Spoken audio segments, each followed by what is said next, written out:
Leila Nishwas, Eric's mom, Rina Sani Bat's Kalman. And Bez Shem Yisbach should be Alef and Neshama, and the whole Mishpacha should have a lot of Nechama. We are a couple of days before Chag Shavuos, Chag Atzeres. Chag Shavuos is a very mysterious day in the Torah. Very mysterious day. Because the Torah doesn't tell us when it is. Like the day of Shavuos is, to a large extent, hidden. It's not spelled out officially. Like the date of Shavuos, which we celebrate as the 6th day of the month of Sivan, is not spelled out in the Torah as Shavuos. The holiday of Shavuos is spelled out as Chag HaKatsir, the festival of harvest, Chag HaBikurim, Yom HaBikurim, the day of the first fruits. But never in the Torah does the Torah tell us that Shavuos is Zman Matan Torah Seinu. Right? These two events of this, one of the Shalosh Regalim, which is one of the Shalosh Regalim, sure, and this thing called Zman Matan Torah Seinu, are not officially correlated in the Torah. Those two things are not. Now, we know from Chazal, and same with Chumash, and it makes sense, and it's not a crazy thought, right? But it is of note that Zman Matan Torah Seinu and Chag HaKatsir are not officially listed as the same thing in the Torah. And the question then is, Bigadol, and this is the Ramchal that we're going to talk about this evening, Be'ez Hashem, is, and specifically the Ramchal, because this week was his Yartzeit. Friday night was Friday night Shabbos was the Yartzeit of the Ramchal. That's the meaning of Yisod should be Yisod, the Yartzeit of the Ramchal. Is to think about what exactly the avoda of Yetzias Mitzrayim and Matan Torah are. Now, we know historically, those two things are obviously historically connected and correlated with each other. We left Egypt and then we got the Torah, right? Those two things happened. Now, I'm going to ask a bizarre question, which you'll probably have a lot of intuitions about, but you'll wonder why you never asked this question, which is, why did the order happen that way? I mean, why couldn't we have gotten the Torah in Egypt and then left? Right? Why did it have to be that we left Egypt and we got the Torah? Or, arguably, we could say, maybe we should have gotten the Torah once we got Torah to Shah. Meaning, the placement, the timing of this festival, of Zman Matan Torah Seinu, correlating with leaving Egypt. If I was writing the story, right, if like I'm predicting how this thing should all roll out, I don't know. Like, what is the correct order of the story of the freedom of the Jewish people? I wouldn't say that you get a gift before you change the status of your being. I mean, you got to achieve a certain level of Kedusha before you're entitled to get the Torah. And the whole counting, the whole Omer is also to elevate you. I understand that. I'm saying, but why not the other way around? Why not get the Torah? I don't think it would be appreciated. Okay, so meaning the verse is a question of appreciation. If you're not, you said if you don't follow the mitzvah that you get. So I don't know. Judah made a comment this morning that his rabbi told him, "Why don't we have?" My kids were asking me why don't we have a Beit HaMikdash. And Judah said, "Well, the rabbi said if we get the Beit HaMikdash, then you can't destroy the Beit HaMikdash, but you destroy the people."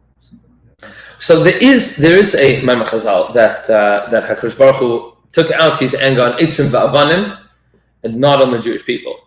That he destroyed the Beit HaMikdash rather than destroying the Jewish people. There's a total connection, but again, if we get something before we're ready for it, then we're more entitled to the punishment that comes with it. Maybe. I'll ask like the flip side of that question, which is, if we are elevating ourselves throughout Tzvira Somer, so then do it for another 2 months and be even more elevated. I mean, there's infinite elevation, no? But you have the Sfiros, and you have 49 days, and it's like the 49 Sharei Tumah. It's the inverse of that. In the Chaim, so why not 49 weeks? Why not 49 years until we get the Torah? Well, it wasn't that far away. Right? I mean, why not 49 years until we get that? You understand that, like, we take this so for granted. That's my point. We take this so for granted that this is the way that it happened. And the question is, this was all Ratzon HaBorah. Like this, Klal Yisrael make decisions about when to leave Egypt and when to get the Torah. This was HaKadosh Baruch Hu mapping out the correct tahalich, which is now instructive to us because it means that since this was not as a result of people's decisions or lack thereof, this was HaKadosh Baruch Hu creating a curriculum of freedom for the Jewish people. The question now is, okay, so good. So what is that curriculum? Like, what are we supposed to do? How do we follow this? So to that end, I'm going to read to you a little bit of the Ramchal in Adir B'Marim. Adir B'Marim is a fascinating sefer. It was for many, many, many years hidden. Adir B'Marim is one of the perushim of the Zohar of the Ramchal. Ramchal wrote a number of Zoharim that were in the style of the Zohar, and he got into a lot of trouble for that. And he wrote, the Ramchal wrote a Zohar, meaning like the Zohar. For example, the Zohar, correct. He wrote a style. It means Zohar in the style of the Zohar, in the language of the Zohar, ki'ilu of the Zohar, and this was the Ramchal. There's the body of the Zohar HaKadosh, which is collected from many, many, many pieces of Ma'amarim of Rabbi Shimon Bar Yochai, primarily for historical accuracy. We should point out that there are pieces of the Zohar that were definitely added somewhat later on. Everybody agrees to that. Meaning that's for sure true. Meaning there are facts and details that are spoken about in the Zohar that happened after the life of Rabbi Shimon Bar Yochai. We know that. Not all of the Zohar was said by Rabbi Shimon Bar Yochai. Much like not all of the Gemara was said by the Amoraim, some of it was a generation or two later. And the Rishonim already speak about the fact that, like, the first generation of Gaonim that were editing the Gemara put in some of the notes and conversations that's part of the daf of the Gemara as we know today. But that notwithstanding, there are pieces of the Zohar that are not original Rabbi Shimon Bar Yochai. They came somewhat later. That's fine. Most books are kind of made up like that. Right? The Medrash Rabbah is not all from Rabbah. The Medrash Tanchum is not all. But it's always confusing if it's never clearly delineated. So you can never know which part is original, which is not. Well, it is. It is. I mean, if you're sensitive to the language and like where. You can. Yeah. So. Rambam written by the son or something. There are pieces of the Rambam. Certainly, there are pieces of the Rambam that like we only know about because of particular translations of the Rambam from Arabic to Hebrew, like the Perish Mishnayos and the Moreh Nevuchim. There are pieces that had editorial comments. It's for sure true. The only sefer that we can Animam Be'emunah Shlema that was not edited thereafter was the Torah, right? Biblical criticism, they'll say the smaller Apikorasim will say that it was all original from HaKadosh Baruch Hu, but like little bits and pieces were added later. The big Apikorasim will say the whole whatever. Torah Kedosha we know is keep shooting. What'd you say? Rashi also did. Yeah. I mean that stuff is normal. That's normative. But there's the Zohar that is primarily Rabbi Shimon Bar Yochai. Then there's the Tikkunei Zohar, which is 70 Tikkunim that are written as primarily again Rabbi Shimon Bar Yochai. That are 70 different pirushim on the first pasuk in Chumash, Al Pi Kabbalah. Right, Bereshis bara Elokim. There are 70 pirushim Al Pi Kabbalah. That's called the Tikkunei Zohar, and that's depending on which publishing of the Zohar. It's usually either right at the beginning or at the end. Meaning it's a separate book to a certain extent. The Ramchal wrote a Tikkunim Chadashim, effectively, where he gave 70 pirushim Al Pi Kabbalah for the last pasuk of the Torah in the style of the Zohar. Like he was very smart. Bookend. Right. Meaning a bookend to the Torah in accordance with the Kabbalah of the Ramchal. But he also wrote Pirushim to certain sections of the Zohar, and the largest collection of the largest work of the Ramchal on the Zohar that we have today is called Adir B'Marim. And it writes as follows. V'tzarech sheteda. It's worth hearing this inside. V'tzarech sheteda. You need to know. Shigam belel Pesach bo kol hamochim. That on the first night of Pesach, there is a expression of kol hamochim, means all of the spheres, all of the mitos, illuminate every single Jewish heart and soul, the Jewish world, the whole world. Pesach is a night of total illumination, where everything like comes down, like Geula happens instantaneously. It says Mashikiba achar kach shenis ad Matan Torah, and then we got it again on Matan Torah. There were 2 times in the Yitzis Mitzrayim process that we got total clarity. That's what it means. Kol ha-moichin. There was total clarity. Everything made sense. Everything. Now, that doesn't mean that everybody knew everything. The mashal that we could give to this is, Was available. well, even if it wasn't available, it was perceivable. What I mean, the mashal is you have people walking through a dark forest, right? No idea what's going on. This is normal life for most people. This is how the Rambam describes Nevuah. And then, all of a sudden, there is a flash of lightning. And in that one moment, everything is clear. You know which way to go, you know where you came from, you know where you're going to, you know everything that's around you.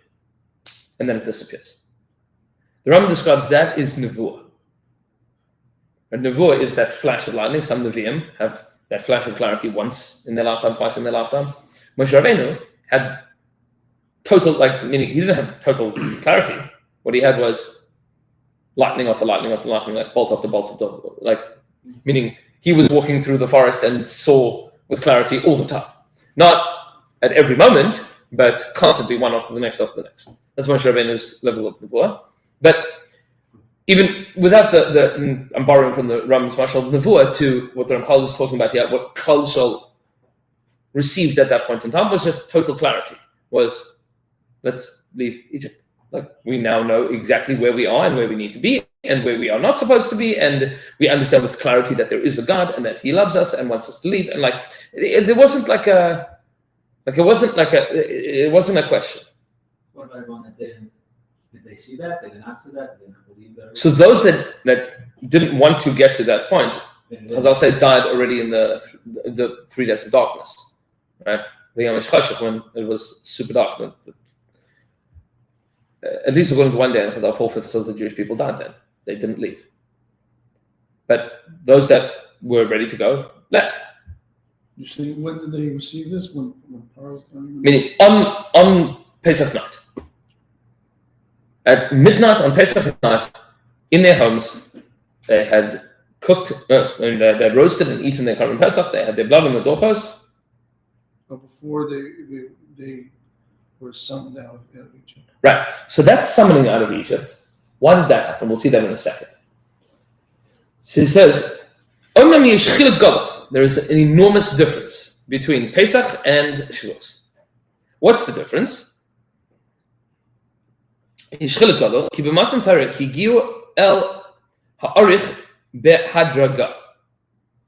got to the level of arich, behadraga, step by step. Now, what he's referring to here, and we're just going to say this very, very simply outside, is the world of partsufim of the Arizal. The Arizal explained that not only are there spheros, this is the major chiddush of the Kabbalah of the Arizal, at least in terms of the corpus of Kabbalah in general, is that not only are there spheros, that there's different midos that we can engage with and interact with in terms of the way that HaKadosh Baruch Hu runs the world, but there are also what's called hanhagos, the way that Hashem runs the world in general. Meaning, sometimes HaKadosh Baruch Hu runs the world like this, and sometimes HaKadosh Baruch Hu runs the world like that. There's different modes that HaKadosh Baruch Hu runs the world with. Lemashal, and these relate to different names of Hashem to a certain extent, but we'll just say this very simply, is I have a lot of different names. Sometimes I'm called Rabbi. Sometimes I'm called Abba. Sometimes I'm called Rebbe. Sometimes I'm called Reb. It's all me. But I have different modalities of how I operate in the world. HaKadosh Baruch Hu has different modalities how he operates in the world. You see this, Lamashal, when you visit a Shiva home, and the people sitting Shiva, normatively, are people that know the person that passed, most of the time with one very deep relationship. Like the people sitting in Shiva are like usually spouse, children, grandchildren, meaning in normal, healthy world. And then all of a sudden, somebody's going to show up there. There was like the business partner from a decade ago. The kids might have met and known the name, but like they know the person that passed away in a totally different way. And they'll come and tell stories that like the children would never have heard, right? It's like they know this guy totally different. It's a totally different. It's not a different guy, but now there's like a depth to understanding of who this individual is that they didn't have before. Like they didn't know this up until now, and like now there's a whole revelation of like who this fellow is. That the person that I called dad is now not just dad; he's like somebody else. Like I know him now from a totally different angle. So HaKadosh Baruch Hu has different hanhagos in the world. He runs the world in different ways.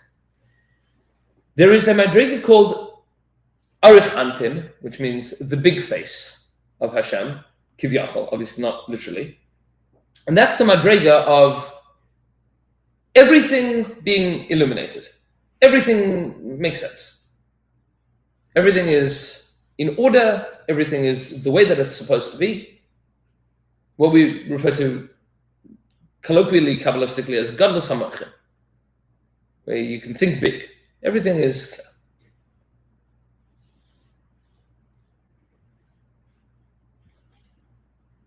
And the Ramchal explains, this is in the Shari Ramchal. I'll just read you the footnote here, what exactly the Ramchal means when he says Arich. He says, Arich mevias abriya lekachlita l'shlemusa. Arich is that perspective of HaKadosh Baruch Hu interacting with the world that is bringing the world to its sense of completion and fullness and wholeness and destiny. He says, mevias ha'olam ha'avoda is olam ha'avoda el tachlita, the world of work, day-to-day life, the world of Asiya, brings it to its purpose. It does what it's supposed to do, meaning HaKadosh Baruch Hu created this world to do something. Arich Anpin is that way of HaKadosh Baruch Hu interacting with the world that is pushing the world along to where it needs to get to. El ha'hatava ha'shlema, to the eventual eternal goodness that HaKadosh Baruch Hu wants people to enjoy. Ka'asher ha'kol ba el tikuna, when everything is in its right place as it is supposed to be. Everything is where it is supposed to be. Umimena ba hanhagas hayichud shemevatelas ba'is hatzerech as hanhagas hamishpat. This is a very deep concept within the Kabbalah of the Ramchal in general, which is that there are basically two. He translates the world of the Arizal into two different ways that HaKadosh Baruch Hu runs the world, big Adam. That's what he refers to as Hanhagas HaMishpat and Hanhagas HaYichud. Hanhagas HaMishpat is the second paragraph of Shema. If you listen to what HaKadosh Baruch Hu says, then good things are going to happen. If you don't, then the opposite's going to happen. That's called Schar V'Einish, reward punishment. That's normative Judaism 101, that we believe in reward and punishment, in cause and effect, in actions and consequences. That's true. That's called Hanhagas HaMishpat. HaKadosh Baruch Hu acting in accordance with an understanding of Mishpat. There's no such thing as shortcuts, there's no discounts, there's no such thing as getting away with it. It is what it is. You do the tam, and you did the crime, you did the tam. That's Hanhagas HaMishpat. And then there's something called Hanhagas HaYichud, which is something which is sometimes mevatel the Hanhagas HaMishpat, which is effectively when HaKadosh Baruch Hu says, I don't care if you've done right or you've done wrong. I have a picture which is bigger than your picture. There's something that I am aiming for the world, that your sins or mitzvahs are irrelevant with regards to that. For example, the Ramchal speaks about this a lot in Mamar Geula that we learned a couple of months ago, a year ago, plus at this point, that there are relationships that HaKadosh Baruch Hu has with the Jewish people, that sometimes we are doing the right thing, HaKadosh Baruch Hu is rewarding us appropriately, Sometimes we're doing the wrong thing. Hashem is punishing us appropriately. And then there are sometimes that, regardless of what we're doing or what we're not doing, Hashem is going to step in and say, I'm in charge here. Like, you have a kid that is doing their homework, excellent. And then you have a kid that is not doing their homework, not excellent. The kid that's doing, well, while he's doing his homework, everything's great. And then he decides that he's going to slack off and he's not going to do his work. And the parents are punishing him, and you're not going to be able to go there, and you're not going to be able to go there, and you're not going to be able to go there. And then comes family vacation. The kid doesn't deserve the family vacation, or it's been a total joke. But also, if you know that you're going to say to him, no, we're canceling the vacation, everything is going to get much worse. Hanagas HaYichud is called Rachamim Gmur. HaKadosh Baruch Hu says, in the interest of the bigger picture, I'm not going to punish you, even though you deserve it, because I want the tachlis that's beyond the tachlis that you can see right now. For you, your whole world is about what you did right and what you did wrong. I want something bigger than that. Doesn't go the other way. In what sense? Well, it says, I know you did something good, but for the betterment of humanity, you be punished. Yes, that does happen. That's not equal to free will, or? So there is one place that shows up in the Torah, and that's Ben Sarah Amora. Ben Sarah Amora, the rachamim of the Torah, is to execute him before he gets much worse. And so I said that Kosh Baruch Hu's Yer L'Sof Data of the Ben Sarah Amora. Kosh Baruch Hu knows where this is going. No human being can do that. And arguably, Machlokes in the Gemara, whether or not Ben Sarah Amora ever happened, or if it is even possible. Is what to talk about in the Gemara and Ben Sarah Amora in Sanhedrin, what chat is in the Gemara, not for now. But it is possible that HaKadosh Baruch Hu, in Hanhagas HaYichud, will say the Rachamim is to kill that boy now. This is an interesting discussion, philosophically speaking. Philosophers have like a hard time with this.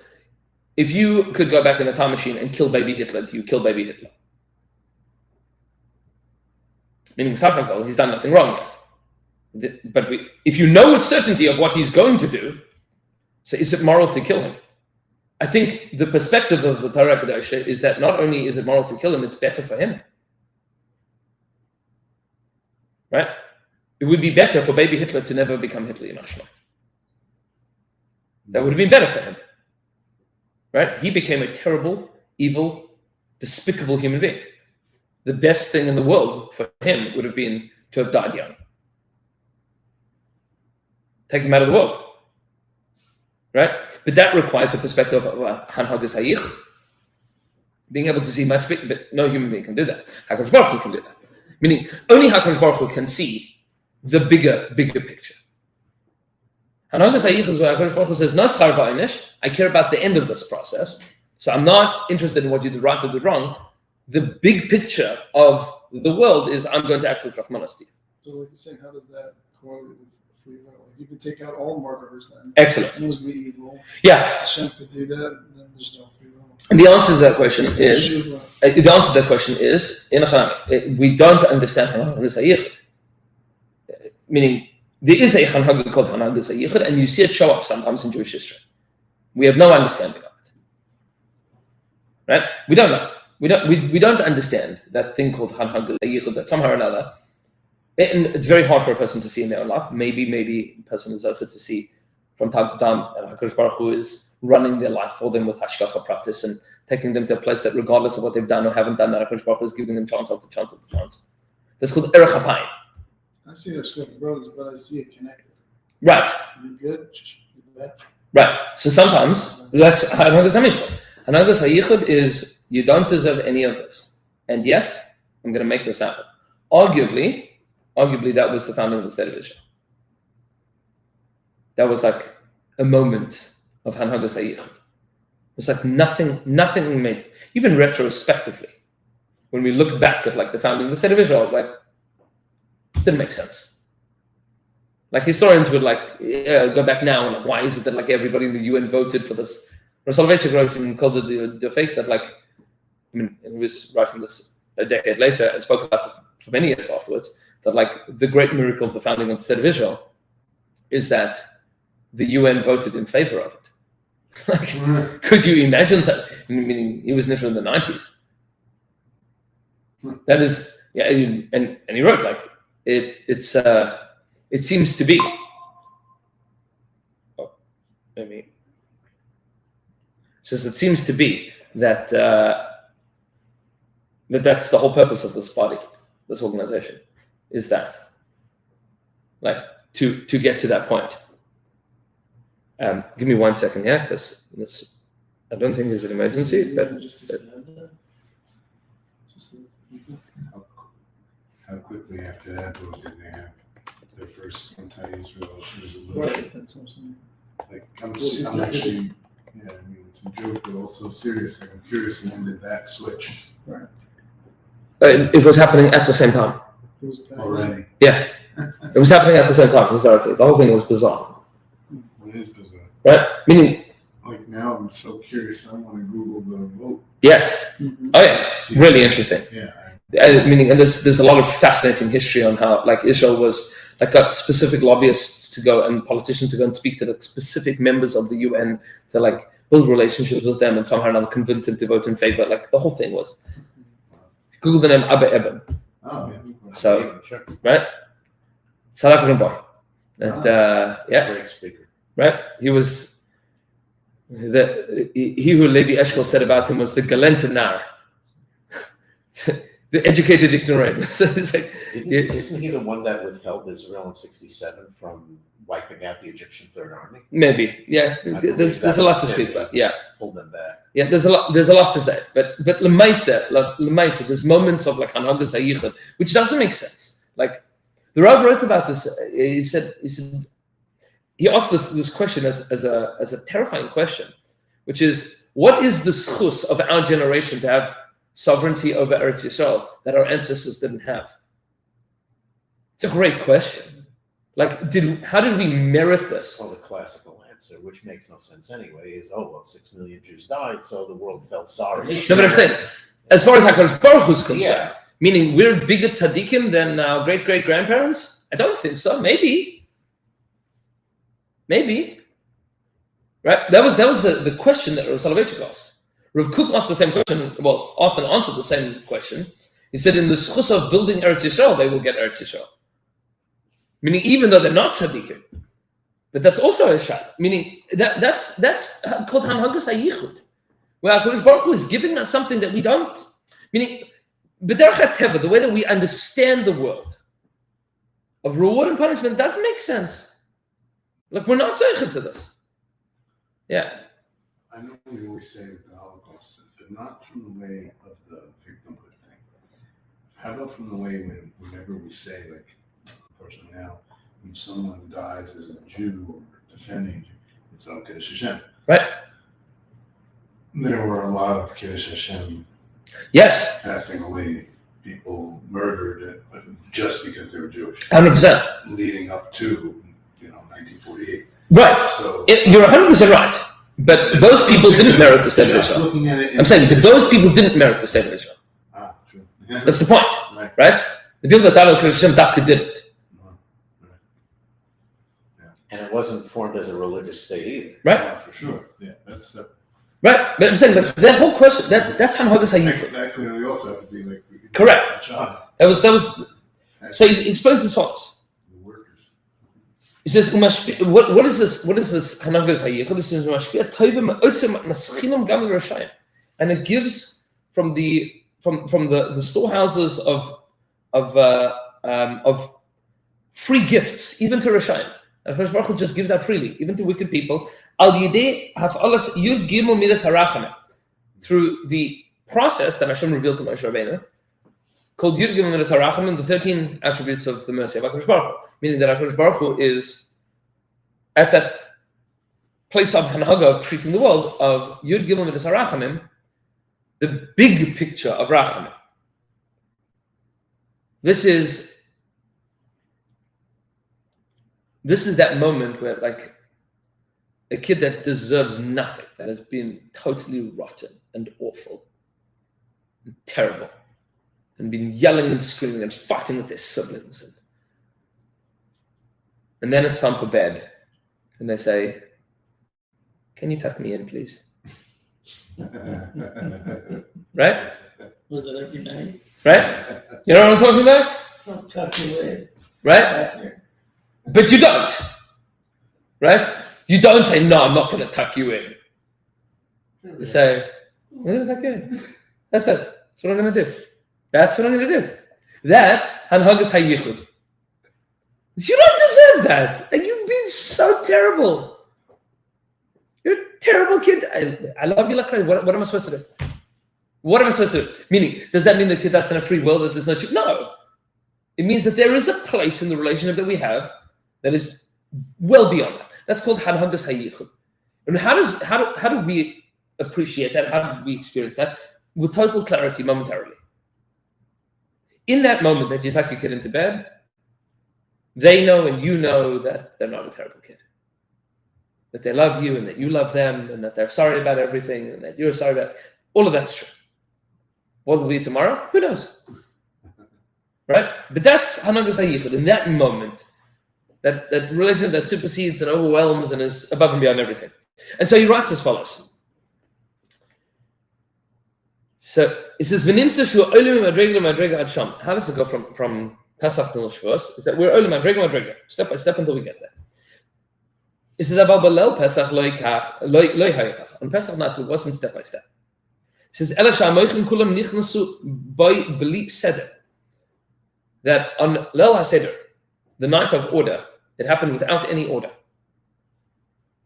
Arguably, according to the result, the avoda of Leil HaSeder is to be mesader.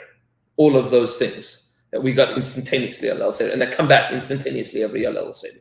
It's to begin to be mesader them. And we'll talk about what that means in a moment. He says, and through that enormous light, we left Egypt. This is what we say in the Piyutim, Laila Kayom Yair, that the night was as bright as daytime. It illuminated like daytime. He says, V'inem Mitzrayim haya b'mekayma. Aval k'sheba'u b'kol ha'mochena ela lo haya zman milchama. It says, in Egypt, it all happened there, instantaneously. But when all of these illuminated ideologies and perspectives all downloaded into Egypt in that moment, there was no war. There was no fighting for it or about it. It says, in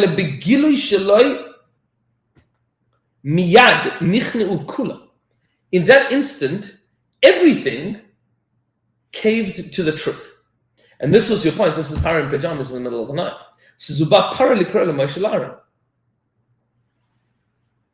Meaning Parah, who had been fighting this tooth and nail. Like, Makkah after Makkah after Makkah after Makkah. He goes to find Moshe and Aaron and says, okay, you should go now. Like, how? He just surrenders. And that surrender disappears a day later. Right? But he surrenders. In that moment, there's total clarity. Total clarity. No milchama about it. This is done. This is what the Sforno refers to in the way that the milchama against the 7 nations of Canaan was supposed to work.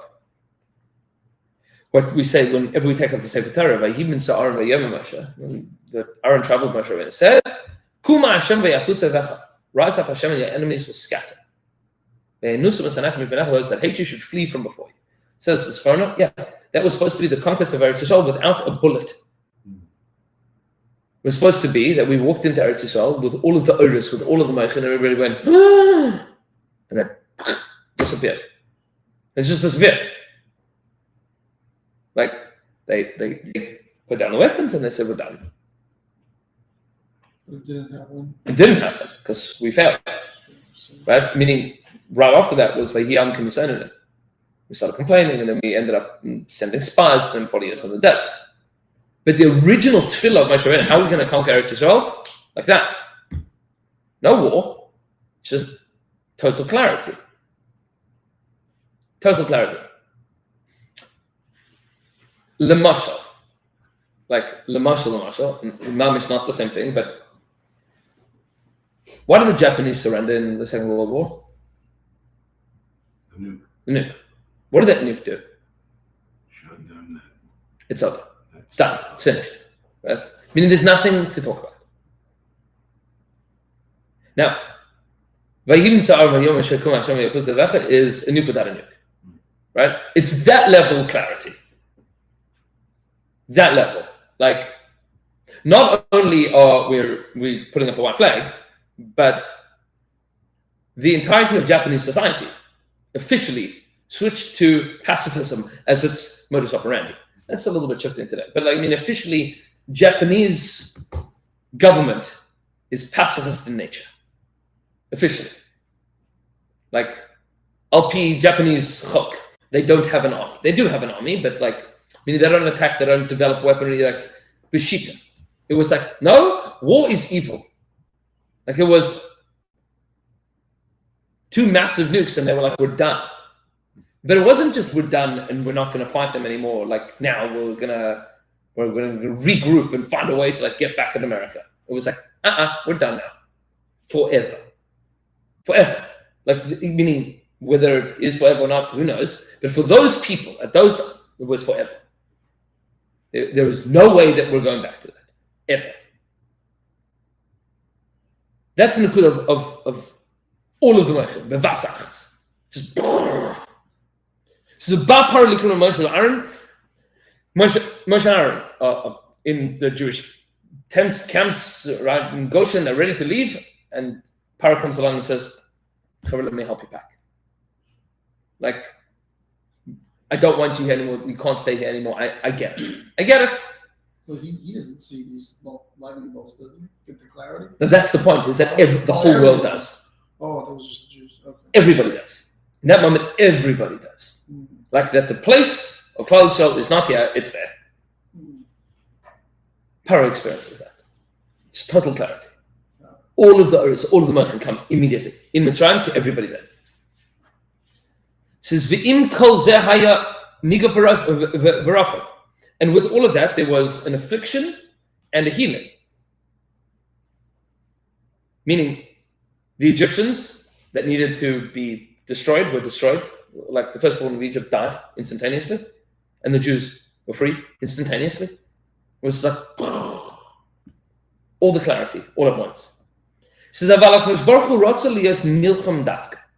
but that's not the way that HaKadosh Baruch Hu wants it to work. That's not the way that we're supposed to get this kind of clarity. We are supposed to fight for it.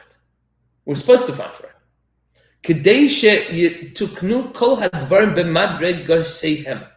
So that everything will be fixed in its madrega. That everything will be fixed in its madrega.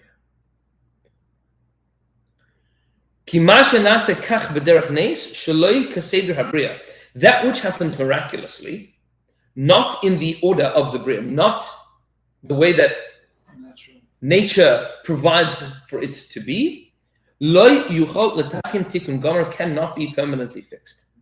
Can only happen instantaneously, momentarily. So that you will now be able to work on the real thing. But the real work is that everything should be fixed in accordance with its place. Lemasha. And there's a lot of research into all of these things. I'll give you maybe one or two mashal. Mashal number one is a guy that you have a family that is in a terrible financial situation. Tremendous amounts of debt, and finances are in disarray, and the guy's never been able to hold down a steady job, and he's bounced around, and everything that he's tried he hasn't stuck with, and he's never figured out how to make a budget. And so if you say to him, what's wrong with your life, he'll say, I'm broke, I got no money, right? If he wins the lottery, it's not. What happens to the lottery? He's not going to fix his problem. Right. Lefi Shah, he'll fix all of his problems instantaneously. But the broken is still broken, right? The broken is still broken. It needs to be unbroken, and that has to be Lefi Madregos. madrega. Right? That's what needs to be fixed. Or lemashal, and this is a much bigger conversation, and I hope nobody gets particularly offended, or maybe they should. This is my concern with Ozempic, Wegovy, GL1s in general. Is the reason that we overeat and become unhealthy. The problem isn't that we're overweight. The problem is all the things that led to the reason that we're overweight. It's all the habits and all the mindsets and all the lifestyle. Right? I mean, there's a lot of things to work on. Lefi madrega sehem.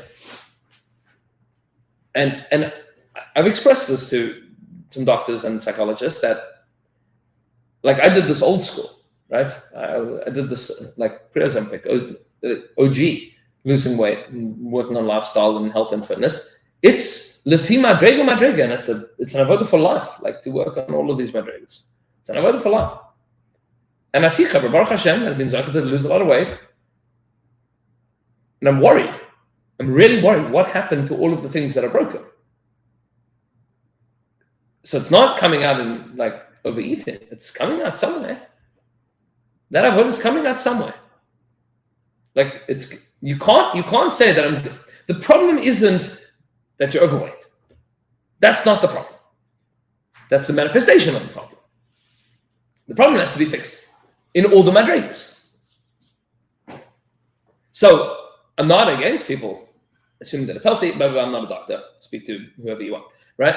But I have no problem with assuming it's safe and healthy for a person to get the shot. That's called Pesach. You're allowed to have like the infusion of clarity of like, this is how my life could feel. Amazing. Baruch Hashem. Simchas. It's wonderful. Because Baruch Hu does that for us. I was just listening to a Vincent Shir on Simcha.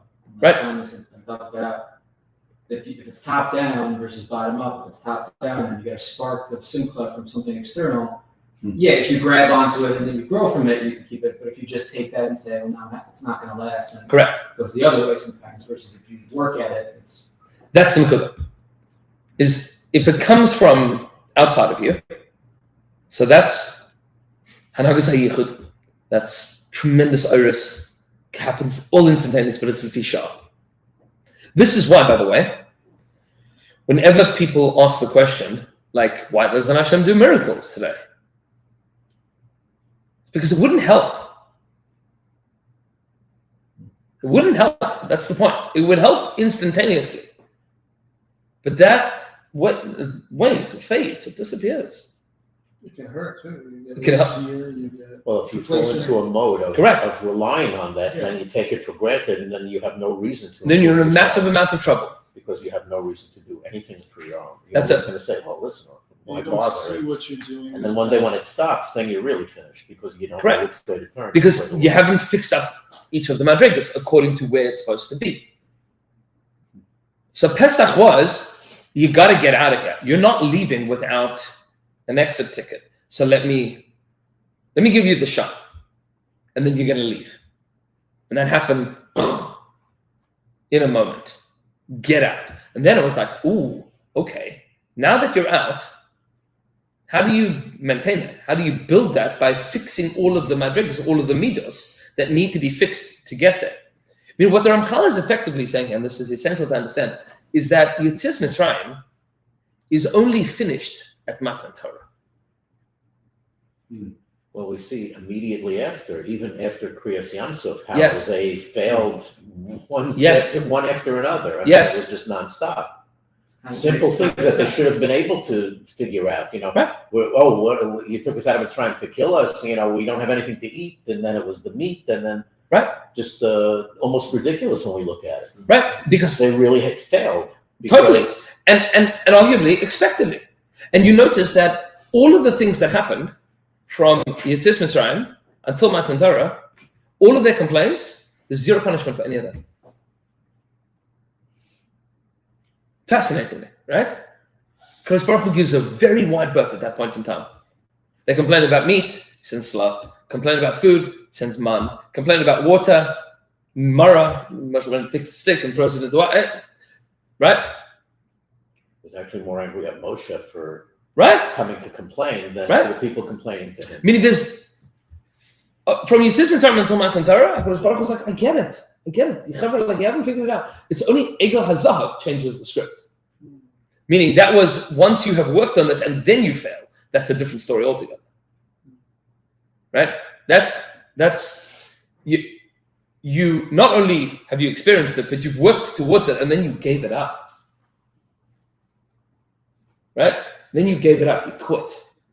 You quit when you knew what you were, when you knew what was possible. Now, there's also a big arc of understanding of how all of that works. But Lefi Madrigasenu, like where we're holding right now in the year and in life and in Jewish history, to understand that these two hanhagas of the way that HaKadosh Baruch Hu operates is the place that we're in right now.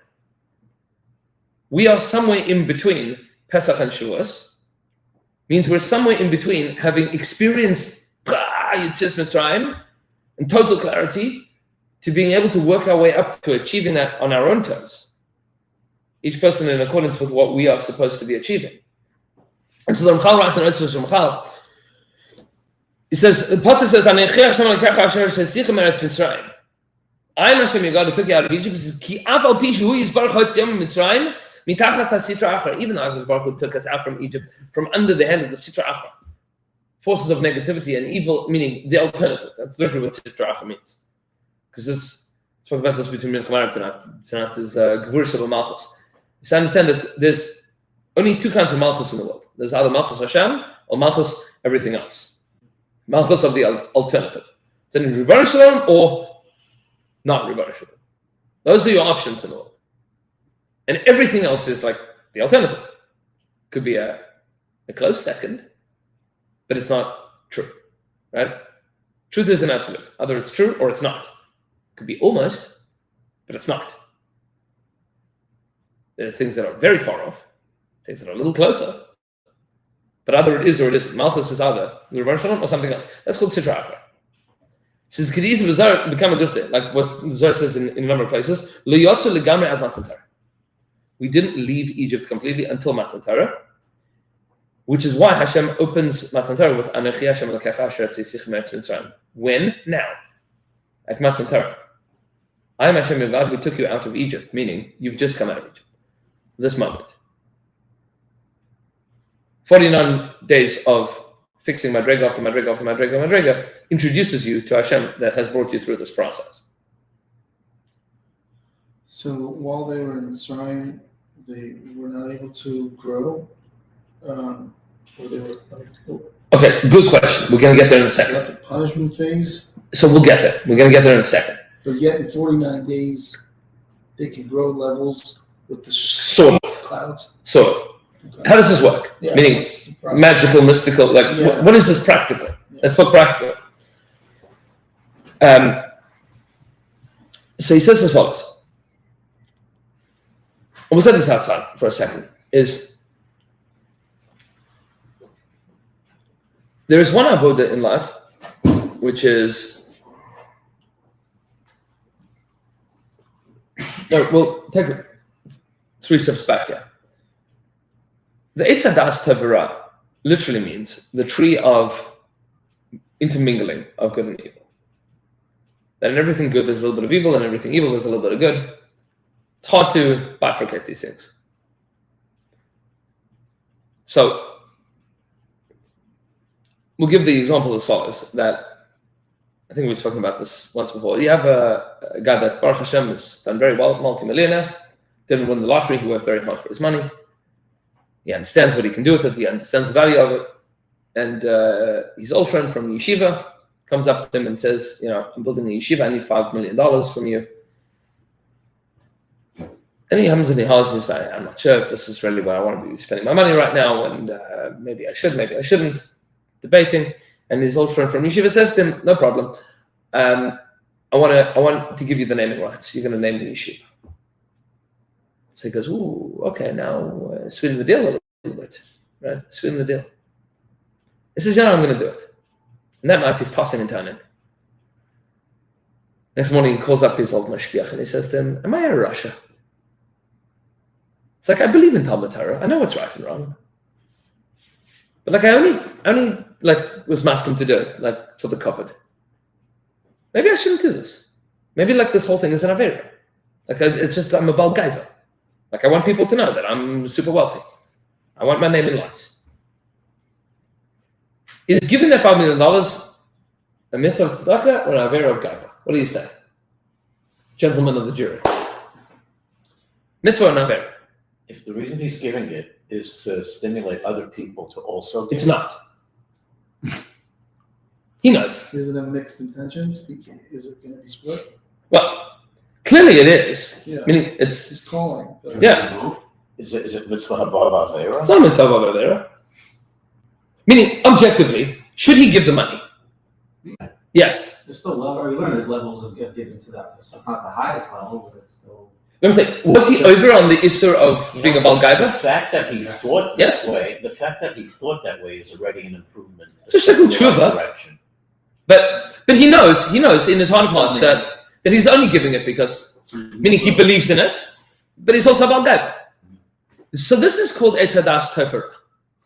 You understand? It's complicated. It's a mix. It's a mix, right? Now, everything in life is tov and ra, intermingled, mixed together. And there's a deep avodah, the avodah of birurim. You see this in the Ishmael's farm a lot. To be mevarer of these things. To figure out where the tov is and where the ra is in everything that I do. And to do the mitzvahs with the intentions for tov, and to be mevarer, to do tshuva on the things that are not so tov. And to figure these things out, like it's complicated. That guy on Yom Kippur is gonna, I was a bal gaiva. Should I not have given the money? Of course you should have given the money. You shouldn't have been a bal gaiva about it, but I would. But they're the same thing, which means that within this person there is like this intermingling of tzedakah and gaiva that are It's tormenting him. I mean, it's it's a mess. Meaning, so what should he do? He should call back and say, no, I want the money back. No, chas v'shalom, right? Chas v'shalom. So he has to do tshuva on the gaiva. And that's an avodah of tshuva, to be mevarer. Take my name off the building. He could do that, yeah. Whatever it is, whatever the tshuva is, that he should, I mean, just put my initials on there. right. Really, it means, it would mean to son give up the naming rights so that the next person that gives it should take it. And I have no claim on it. That would be, right? That's meaning if he says makes a big speech and says I'm a bal guy, but I want to take down my name. What's going to happen? They're going to say no. That's we're going to keep it on. You're such a tzaddik, right? The biggest tzedakah is someone who gives, and correct. someone who doesn't know who it's going to. 100%. So so there's an intermingling of tov and blood tov within this person, within this action, and then you need to be mevarer. So within the complexity of the human soul, that there's tov and there's not so tov. There is this mishmash of things. Then there is what's called the hisgabrus. Which one wins? In everybody there is this intermingling of things. The question is which one wins? Which one is in charge? The part of you that, and again, it's not a devil and an angel. That's very Christian and also not true to the depth of human experience. Why? Because what would the devil tell him to do? He said, don't give the tzedakah. Right? And the angel would say, give the tzedakah. Because that's the mitzvah. But don't be a bal gaiva, but I'm not going to do it if I'm not a bal gaiva. I mean, where's the devil? Where's the angel? It's just all you. So is it yetzer tov, yetzer ra? It's also, meaning that's also not a good way of splicing it. There's a yetzer, there's a desire, which is mixed of tov and ra. They're not indistinct from each other. It comes together. Right? It comes together. There's an avodah which is called the hisgabrus, which is that the tov should overwhelm the ra. That would be, I'm going to give the tzedakah, even though I'm a bal gaiva. Like the final action. What Right. comes up at the table. Right. It's the same tree. It's a chamin, it's about tzedakah, it's the same tree. That's the Ramchal, right? That at the bottom is etzadas tevera, and all the way at the top is it's a chaim. It's the same tree, right? It's just we experience this amalgamation of different parts of ourselves in different ways. Then there's an avoda of that the Tov is going on the right. In Mitzrayim, the Ra was going on the Tov. They were failing. There's a failure.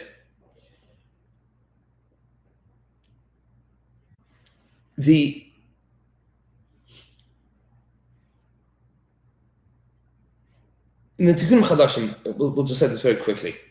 In the Maimar Chachma, the Ramchal writes as follows. It says, "Vizman Matan Torah, at the time of Matan Torah, in the Yatsa HaTov Mitoch Hara, there was once again a clear division between Tov and Ra. That's what was achieved at Matan Torah. Clarity within themselves. That was the avodah, 49 days to get to the point that you can clarify between you, meaning there was a hafrada. You can pull apart the Tov and the Ra. There's clarity in all of the midas. It seems even more than that because it seems as if it came out and separated itself. Sort of. Hold on. So this is v'nisgaber v'shalat. And in addition to a separation, Tov beat Ra. Now sometimes, you see this by very evil people, they understand with clarity the difference between Tov and Ra, and they choose Ra. Like there's no complexity. They do evil things. That's like sociopath style evil. Like I know that this is evil, I'm going to do it because I want to. I know that I'm doing something evil and I'm not mitlabetan, I'm not even denying it. I want to do it and I'm going to do it. Person that lives their life chalil in that way is like choosing Ra. They know it's not complexity. Most of the questions that we have in life are complexities. There's good and there's more good. There's bad and there's more bad. The dividing lines are not so clear. With everything is grey. But when it comes to Matan Torah, there was a clarity of Tov and Ra. We knew what everything was, and the feeling in the hearts and minds of every Jew was, and Tov is going to overwhelm Ra. I can do it. I can beat it. It says, "Onam lo higia adayin liyos kovesh es hara tachtav," but there wasn't a total conquest of evil. We didn't conquer it. We were winning the fight. We separated. In Mitzrayim, it was all mushed up together. And within that mix-up, evil was winning. 49 days is 49 days of being mevarer, of separating Tov and Ra. Comes to Matan Torah, says the Ramchal, and Ra is at the bottom.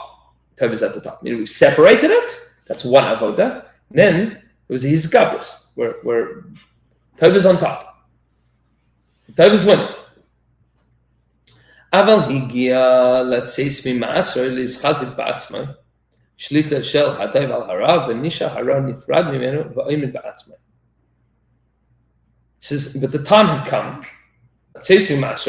that we were coming out of the confines of being overwhelmed by evil, to now pick up that fight. And evil was recognizable, which meant that the power of conquering it was there. You knew who your enemy was. 49 days, I figured out every madrega. What exactly is this? B'mevara. What is the difference between Tov and Ra? To work on that clarity internally. To like feel out your own, like in your kishkas, like what's right and what's wrong. What's emes and what's sheker. And then comes Matan Torah. We get to that place of Malchus Sheba Malchus where we have separated everything out and we're winning. We haven't won. The battle is still being waged, but we now have the clarity and the capacity to win the war. L'mashal, the greatest challenge that Israel has right now in Gaza is not winning. It's being mevarer. Who's a terrorist and who's not a terrorist? Everybody agrees that not everybody's a terrorist. It might be that even the people that are not terrorists are bad people. But that's a big difference between this is a bad person that is trying to kill me and this is a bad person that wants me to die. Different. Everybody agrees that that's different. maybe everybody that is encouraging should also face consequences. But the challenge that Israel is facing is they don't want to kill women and children. They don't want to kill, 10-year-old young boys. But a 10-year-old young boy with a rifle pointed at you is a terrorist.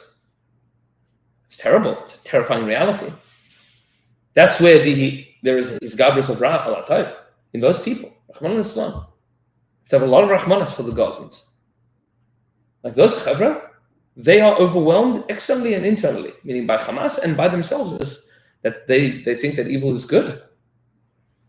But the problem that Tzahal has is being mevarer. If they knew where who was a terrorist and who wasn't, if they wore uniforms, right? Conventional fighting Israel's won the war already.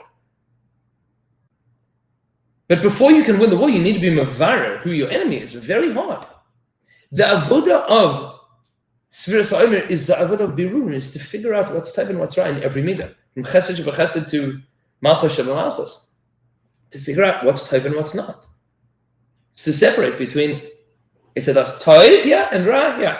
What part of the things that I do are because of ego, and what part is because of generosity? And what part of my generosity is because of my ego? And what part of my ego is l'shem shamayim? And what part of my l'shem shamayim is because I'm afraid about what other people are going to say? Like all of these things are like, it's hard. This is very hard work. The point of Sfiras HaOmer is to get to the place of Matan Torah, to be able to receive the Torah, which is the kelim to win the war.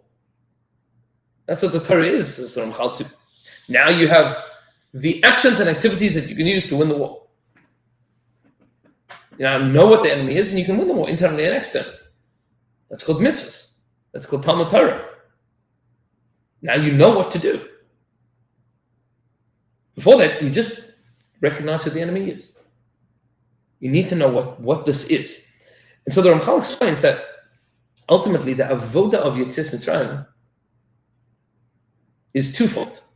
There's one avodah of simply getting out, meaning that you're not under the thumb of evil anymore, which is internal and external. External power, internal yourself. You want to be a slave. You don't want to be free. You're not ready for freedom. And that happened instantaneously in one moment. Unsustainable. Because there was no work put into it. Because if they would have gotten the Torah at that point in time, it would have been all of the tools to defeat which enemy? Where? What's right? What's wrong? This is what Chazal explained, that if a person is a bid Talmud Chacham, it's either Nasa L'Sam HaChaim or Nasa L'Sam HaMaves. A person that has a tremendous amount of Torah could either be the secret to life or a swift and unpleasant death. How's it a swift and unpleasant death? So what's the nafkamina? A person that has derech eretz, that has midos, that is working on being a mensch, that is working on chesed, that now gets Torah. So Torah now becomes an amazing tool to be able to fight against all of your negativity. But if a person is never a big Russia in their midos, so this is a terrible truth, and this isn't true just about Torah, this is true about all Chachma. And I'll give you a final mashal that, we now know exactly what this means. Let's say that you have a sweet Bible Belt American. Not a philosopher, not a sweet Bible Belt American. Plays football for his high school team. Sings Star Spangled Banner. Salutes the troops. Good old school Bible Belt American. Old fashioned. Big turkey. Mamish. Fireworks, 4th of July. Hakol. Off he goes to an Ivy League college. What will happen to him 4 years later? It's possible that this young man, that while he was in high school, he chased some girls and he liked drinking, but at the end of the day, a good sport. Not a bad guy. Not exactly like, a refined mensch, but not a bad guy at all. Off he goes to college, and he still likes chasing girls, and he still likes drinking. And he's going to college courses that are talking about, globalization and colonialism and everything from gender theories and white supremacy to the patriarchy. I mean, 4 years later, that guy might come out hating the United States of America, hating democracy, hating... It's possible. We've seen this year. And I'm not even talking the anti-Semitism stuff. What happened to him? He got an education. Because an education given from people with bad midas to people with bad midas makes you a much bigger Russia. Because now you can justify everything. Everything. Meaning, if you're a Talmud Chacham with terrible midas, you're a big Russia. If you're an Amaretz with bad midas, you're a good Kira case. But a Talmud Chacham with bad midas, you're in big trouble. If Klal Yisrael gets the Torah in Mitzrayim, without being Mevarer Tov and Ra, you don't even know what to use the Torah to fight. Because you don't know what's good, you don't know what's evil. You can't tell the difference. The work of being Mevarer Midos is what changes Torah from being Sam HaMavis to Sam HaChaim. And that's the avodah of 49 days of Shiras Omer, to get to accepting the Torah from a place of this will be helpful to me and will be helpful to the world, and I won't destroy the world as a result of having this thing.